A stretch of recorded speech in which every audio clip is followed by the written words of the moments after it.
Are you scared of the deadlift? Fear no more. Yo, what's the crack? I'm glad you're here. Let's talk about the deadlift, shall we? The deadlift is a fantastic exercise. Essentially, this movement is akin to the act of picking something up off the floor, a task we are all familiar with.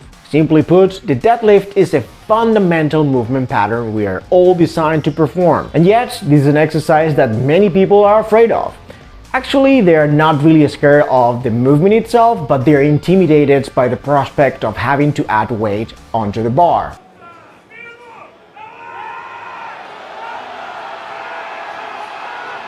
Come on!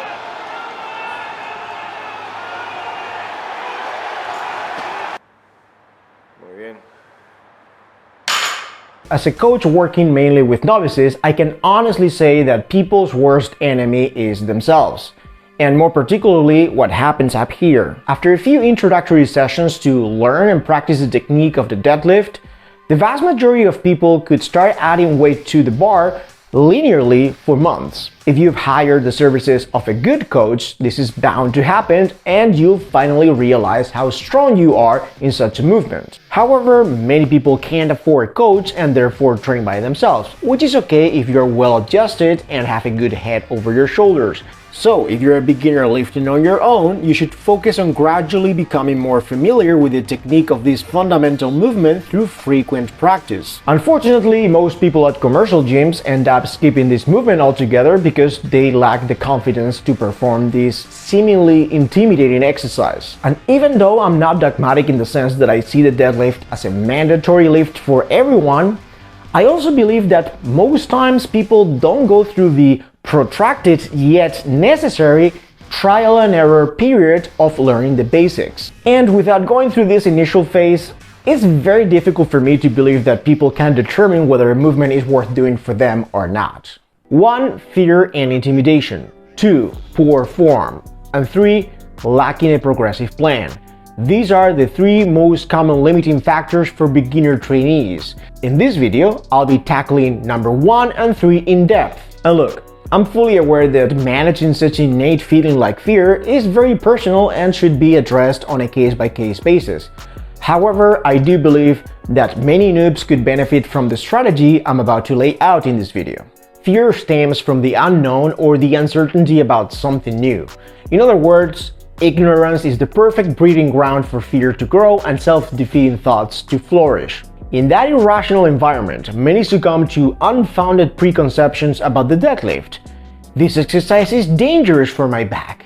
I'm scared about hurting myself. I'm not strong enough to try it. To overcome the obstacles that your mind is likely to put in front of you, I recommend building up both your mental and physical confidence. And please don't get me wrong, I'm not claiming that this approach is going to completely destroy your deeply ingrained fear overnight, but it could develop a more balanced mindset to cope with your perceived limitations and misconceptions. The first thing you can do is to become more informed on the topic. Watching good tutorial videos on the deadlift is a good place to start. Commit a few minutes every day for the next few weeks to understanding the deadlift, its benefits, biomechanics, form, etc. I would encourage you to gather as much information as you can from a variety of sources.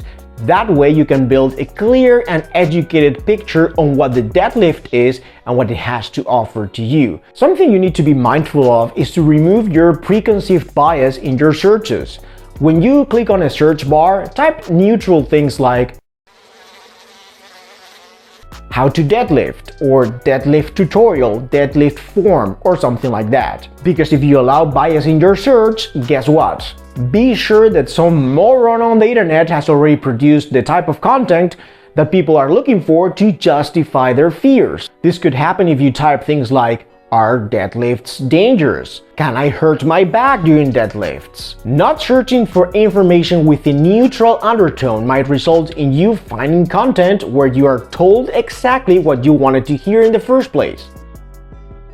The second line of action you can do to boost your physical confidence is to perform exercises that work the same muscle groups as the deadlift. By the way, I'm not saying this is the best way to face your fears towards the movement. The best way would be to have someone knowledgeable by your side who walks you through technique cues and has you practice the deadlift over and over for a few weeks or months. But since we're dealing with a scenario where you're training by yourself, then you could take on a longer yet equally productive route to boost your physical prowess. I'm gonna walk you through a simple approach to get you there. This plan of action is mainly based on posterior chain movements that have some carryover to the deadlift. This deadlift variation is a great introduction to a movement that teaches you how to pick heavy stuff off the floor. Because the handles are typically higher than a regular barbell, you don't assume such a degree of flexion at the hips. This more upright torso distributes the load more evenly throughout your body. Your knee extensors, aka your quads, unload some of the weight your posterior chain would have had to handle otherwise. If your gym doesn't have a drop bar, you could always use a pair of kettlebells.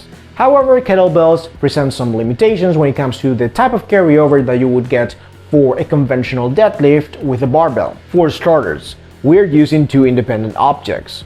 They move separately and therefore this adds instability to the lift. The second drawback both variations have in common is that the athlete assumes a very mild hip hinge, turning the exercise into a squatty movement. The last issue is that the load is placed on the sides and not in front of you, which moves the tension away from the lower back, hamstrings, and glutes. Despite the trap bar and the kettlebell deadlifts not having the best carryover to the conventional deadlift with a barbell, I would still encourage you to try these two movements, if only because they will teach you how to transfer force into the ground with your lower body when you pick up a heavy object off the floor. And this skill right there will come in handy for the real deal.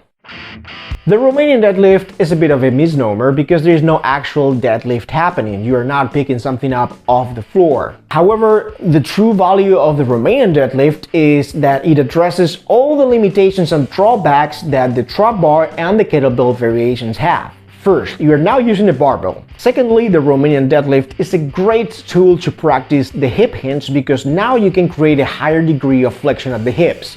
And third, the load is now placed in front of you, so that you can now prioritize the strengthening of the entire posterior chain. So in order for you to build confidence in your strength for the deadlift, I would prescribe this. Spend a few sessions learning the trap bar and the Romanian deadlift properly. Once you feel you have the technique down, test your 5-rep max. Write down your numbers and set challenging goals of your results to progress both exercises. Although very general and not individual specific, I'll give you two reasonable examples on strength goals for these two. If you're a woman, work towards reaching a new 5-rep max with 12 more kilos in both lifts. If you're a man, aim to complete those 5 reps with an additional 25 kilogram. Grab a piece of paper and make a quantifiable plan that lays out how you're going to get to your goal.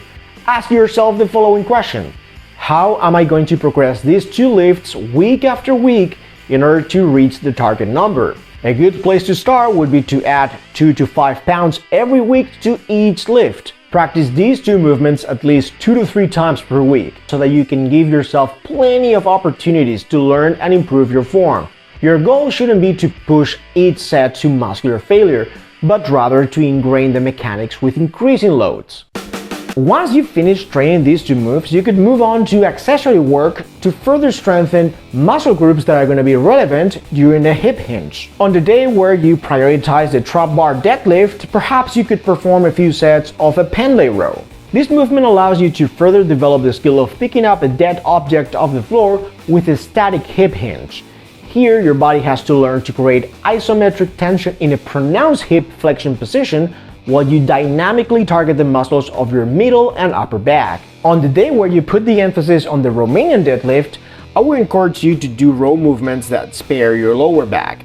That way, you're essentially targeting the same muscles as the PENDLAY row, but your lower back doesn't endure further punishment and fatigue. As a beginner, you should strive to add more weight week after week to both the trap bar and the Romanian deadlift. As for the accessory work, you could be better off trying to beat the number of repetitions that you completed in the previous session. Pick a challenging weight you can only do around 8 to 10 reps with good form. Work your way up to where you can do above 12 reps in each set semi-comfortably. When you get there, then increase the resistance. Another way to launch you onto your deadlift journey would be to practice the conventional deadlift off blocks 2 to 3 times per week. You only have to lower the elevated surface every subsequent week until you finally pull the weight off the ground. This alternative is much shorter in time and much more specific to the lift you want to get better at. Both have their own merit and will give you plenty of opportunities to practice the skills required and strengthen the primary muscles for the conventional deadlift, for the real deal. I think these are two reasonable plans to establish a baseline of confidence and physical strength for beginner lifters who can muster the courage to tackle the conventional deadlift on their own. Check out these two videos, I think you're gonna like them. Please give me a thumbs up, subscribe to the channel, and choose all when you click on the bell to get notified every time a new video goes live. Stay fit, stay strong, peace.